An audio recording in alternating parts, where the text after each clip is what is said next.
6 labeled chairs J, K, P, R, S, and T are kept on above the other. R is above only P and S. There are 4 chairs between J and S. K is 3 places above P. If we arrange these chairs in alphabetical order from top to bottom, then the position of how many chairs excluding J will be remain same.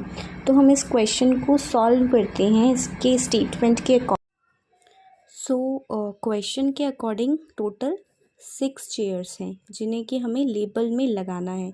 और बोला उसमें statement बोली हुई है कि are जो है वो पी एंड एस के आर जो है वो सिर्फ पी एंड एस के ऊपर है एंड जे एंड एस के बीच में 4 चेयर्स लगी हुई हैं. और जो के है वो 3rd प्लेस है, above 3rd place of P. हमें इन तीनों के स्टेटमेंट के अकॉर्डिंग अपना वो लेबलिंग करनी है कि 6 चेयर्स का सिटिंग अरेंजमेंट कैसा है.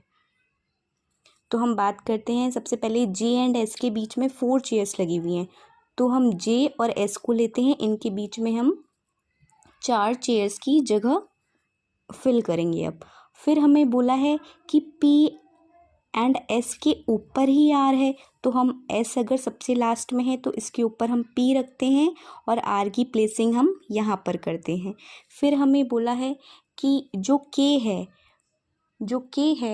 के इज़ 3 प्लेसेस अबव पी, यानी जो के की पोजीशन है वो पी से 3 स्थान ऊपर है, यानी 1, 2 एंड 3.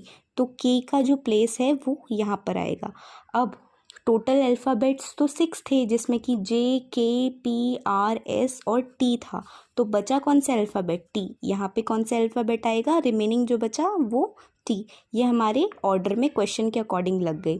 देन इसमें पूछा था कि अगर इन अल्फ़ाबेट को, ये जो दिए हुए हैं इनको अगर हम अल्फ़ाबेटिकली ऑर्डर में लगाते हैं, तो हम इन्हें अल्फ़ाबेटिकली ऑर्डर में अगर लगाते हैं तो क्या बनेगा? सबसे पहले जे आएगा, फिर के, फिर पी, फिर आर, फिर एस एंड टी.